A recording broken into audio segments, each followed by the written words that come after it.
Well, hey, we got the model trains back. Yes, we do. Let's get a closer look at this. Leading the special train on the BK&HR, we have a Baltimore and Ohio S-4 and a Santa Fe F3. We have our passenger train consist as well as the Pennsylvania steam locomotive. That's going to be just trailing in this consist and a freight train consist. The reason why for this is that we are running a train from one end of the railroad to the other, and the steam locomotive is actually being delivered somewhere, so it'll be on display.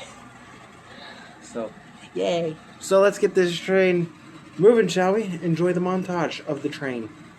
If you like content, subscribe. I'm not going to ask you to make a like. Leave a like. I don't care. Do whatever.